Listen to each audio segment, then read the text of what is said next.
Alors, bienvenue dans cette location aujourd'hui. Aujourd'hui, je vous amène dans un lieu mystérieux. Un lieu qui est gorgé d'histoires un peu glauques. C'est rempli d'histoires de sorcières, de païens. Vous êtes chaud pour y aller? Prêt, let's go, on y va? Allez, go!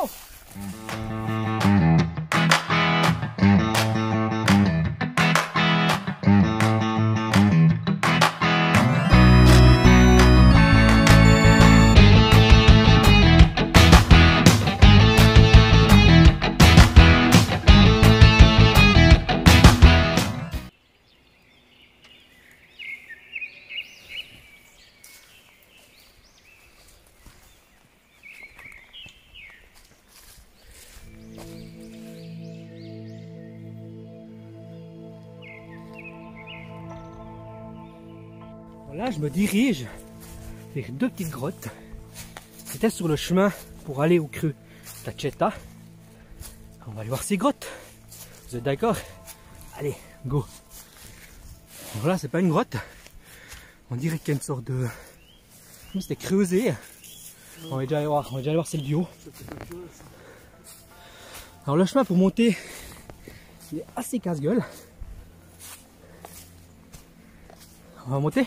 Je vous tiens, on est en haut avec moi. On y va. Regardez-moi ça.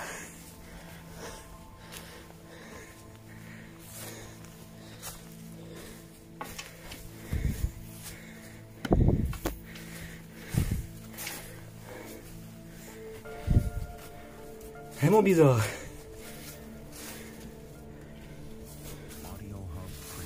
La grotte où je me trouve actuellement était sans doute le repère des païens. Elle s'appelle la Canapétole. Pourquoi la Canapétole? Ça, j'en sais rien. Elle est creusée artificiellement dans la molasse avec une longueur de 3 mètres. Ici, on voit le fond. Mais ce qui est rigolo, c'est qu'il y avait un petit banc rudimentaire, comme celui-ci, qui était là depuis plusieurs années. On ne sait pas vraiment l'utilité de cette grotte. Il y a plusieurs suppositions. Beaucoup disent que c'était le repère des païens lorsqu'ils dérobaient leurs trésors, leurs biens dans les villages adjacents. Mais ça, on ne le saura jamais. Il y aurait une autre possibilité. Une possibilité que ce soit le repère de Satan. Là où les sorcières l'appelaient pour venir à leur cérémonie démoniaque. Ça fait un peu froid dans le dos, n'est-ce pas? Mais ça peut être juste une grotte creusée là pour des moments de solitude. Ou bien un ermite qui a habité. Personne ne le sait. Et ce qui est dingue, c'est que cette grotte n'est pas au bord du chemin. Elle est 10-15 mètres en dessus du chemin. Bon, je vais redescendre. Mais en attendant, suivez-moi. Let's go.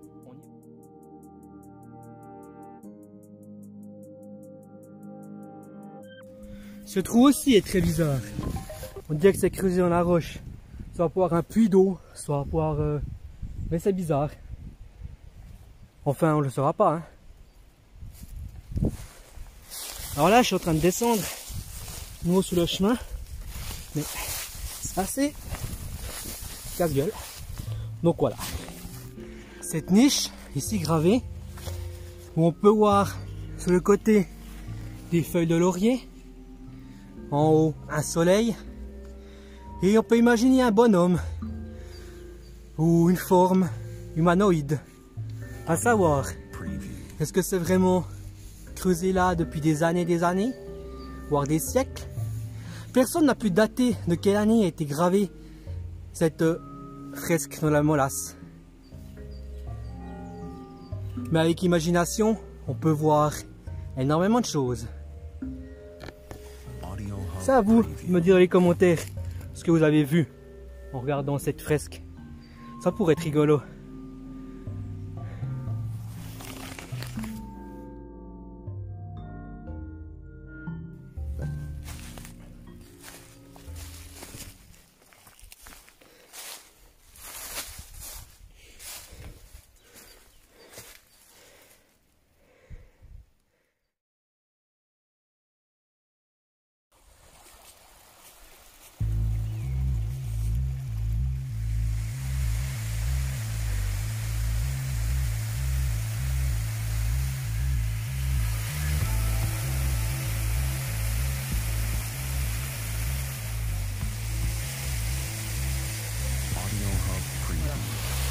le creux de la Cheta. Ce nom ne veut rien dire pour nous. Mais en patois suisse romand, il y a encore des siècles, ce lieu était sans doute gorgé de terreur. Personne n'osait le prononcer, surtout pas de haute voix. C'est un lieu inhabitable, un lieu glacial. Pour s'y rendre, il faut longer un ruisseau.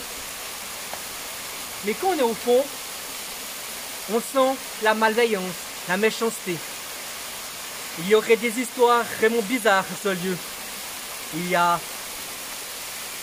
des sorcières qui auraient habité, qui auraient fait des sacrifices humains, invoqué le diable. Mais ça, c'est une légende, ou peut-être pas. Il y a également des païens qui seraient venus y habiter. Et même, ils seraient brûlés ici en bas, comme sacrifice humain, ou brûlés parce qu'ils étaient bannis de la terre. À savoir, je ne sais pas quelle histoire vous voulez que je vous raconte, mais de tout ce que je vous ai dit, c'est celle que j'ai trouvée. Et la Cheta désigne un sabbat nocturne de sorcières ou de réunions sataniques. On y va? On continue? Vous êtes prêts? Allez, on y va.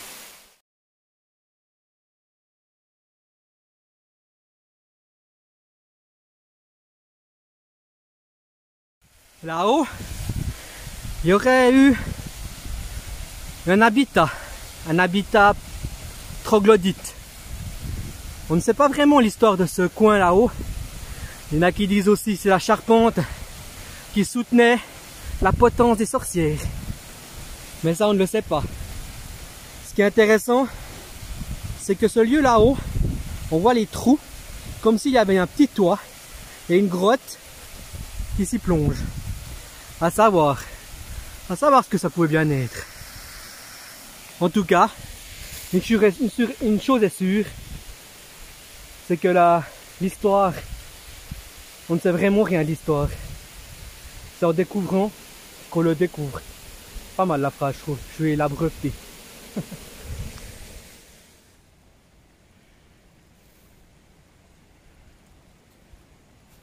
Voilà, cette petite explo est terminée. J'espère qu'elle vous a plu. J'espère que ce lieu un peu bizarre, mystérieux, vous a plu. N'hésitez pas à me suivre sur Instagram. Il y a ici mon Instagram. N'hésitez pas à vous abonner par ici, à mettre la petite cloche. Comme ça, vous verrez toutes les vidéos quand elles sortent. Ça, si vous ne le faites pas, vous ne verrez pas les vidéos. Ok? Bon, sur ce, je vous emmène dans une prochaine explo très bientôt. Allez, à bientôt. Merci. Ciao.